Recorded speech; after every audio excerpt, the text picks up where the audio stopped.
Welcome to this deep dive, tailored just for you. Today, we're going to tackle some, well, really interesting material. Yeah, we're looking at that conversation between Joe Rogan and Elon Musk from November 2024. It was a long one. Nearly 3 hours. So think of this as your shortcut. We're pulling out the key bits, the surprising stuff, so you don't have to, listen to the whole thing. Exactly.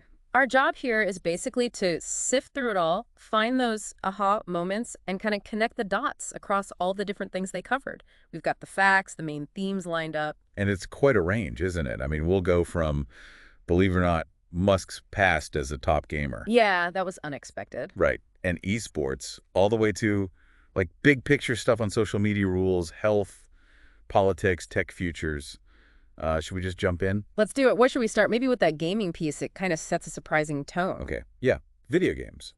So Musk revealed he wasn't just, like, playing casually. He was apparently a top-ranked Quake player. Which is, pretty intense for a first-person shooter back then. He brought it up when they were talking about the possible benefits of gaming. Right. He said he spent a lot of time getting good at it, and he actually thinks it helped hone his reflexes. It's interesting, that idea of skills transferring. He seemed convinced it wasn't just wasted time. And Rogan jumped in there, didn't he? He mentioned studies connecting gaming to surgeons making fewer mistakes. Yeah, that's a potential aha moment right there for anyone thinking about skill development. Like, who knew Quake could maybe make you a better surgeon? Exactly. So it's not just reflexes. They talked about concentration, manual dexterity, too. Musk even described it as a kind of like mental calibration tool, offering that immediate sensory feedback. You know if you're off your game instantly. Makes sense, that instant feedback loop. Uh-huh.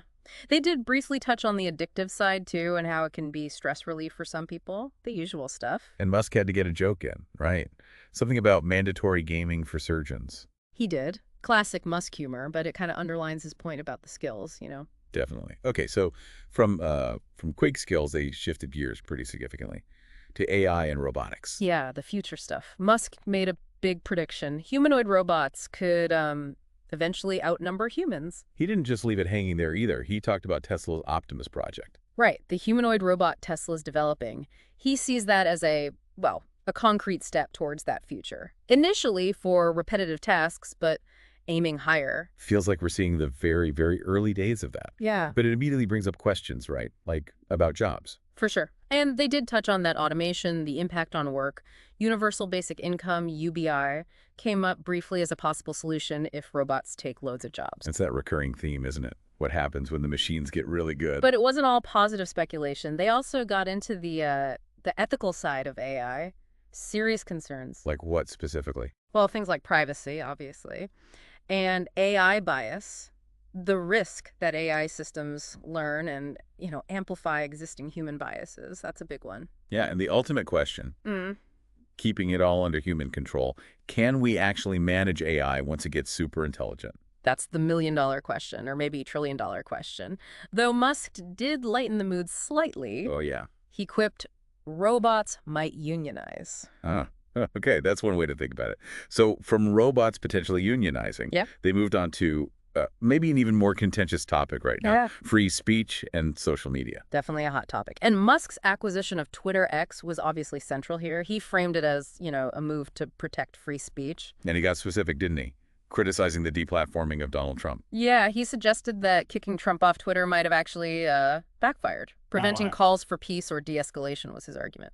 It challenges the standard view a bit. And Rogan brought up his own experience, alleging YouTube throttled his Trump interview.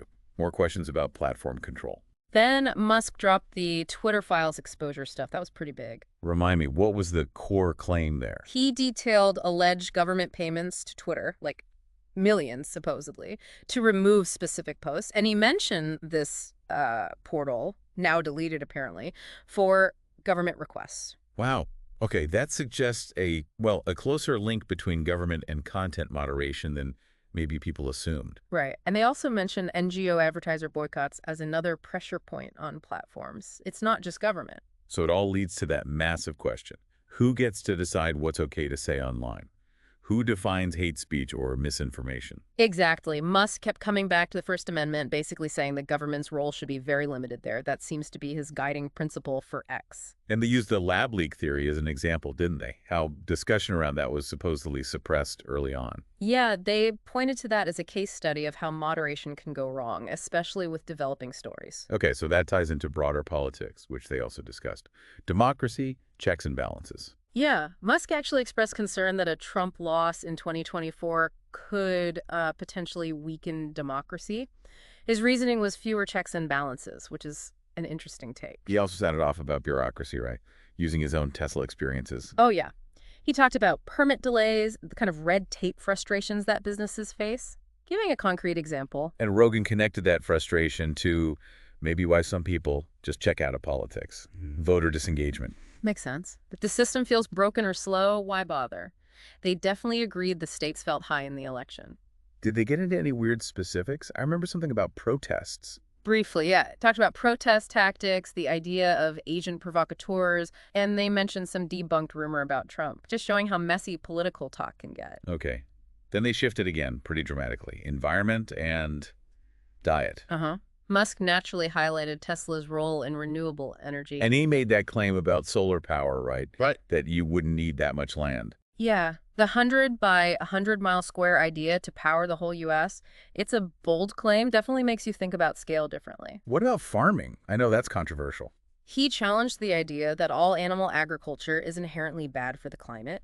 He argued it's really factory farming that's the main problem, not just, cows existing, a more nuanced take. Interesting. Did SpaceX come up in terms of environment? Briefly. Just mentioning their sustainability efforts, too, showing it's on his mind across his companies. And then diet, always a popular topic. Yeah, Musk went full advocate for the carnivore approach. High protein, low carb, steak and eggs, basically. Said it works for his energy and focus. He also mentioned creatine, didn't he? For cognitive stuff. Uh-huh. Potential brain benefits. And Rogan, of course, chimed in with his own diet journeys. You know he's tried everything. Right.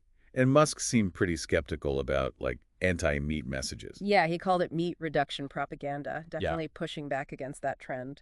Okay, wow. So from diet, they took another turn into health, but more critical of the pharma industry. Exactly. They started with the Vioxx scandal, remember that? Vaguely. Painkiller that got pulled. Yeah, they brought up the estimated number of heart attacks and deaths linked to it.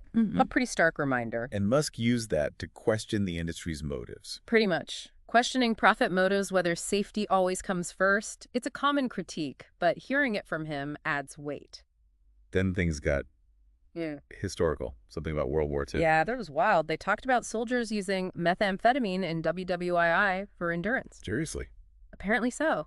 And they contrasted that historical use with modern stimulant prescriptions, specifically Adderall. Oh, right. The numbers are huge, aren't they? Over 41 million prescriptions in the U.S. in 2022, according to the sources we looked at, which led them to talk about potential side effects, like maybe amplifying anger or irritability in some people, just raising concerns. Yeah.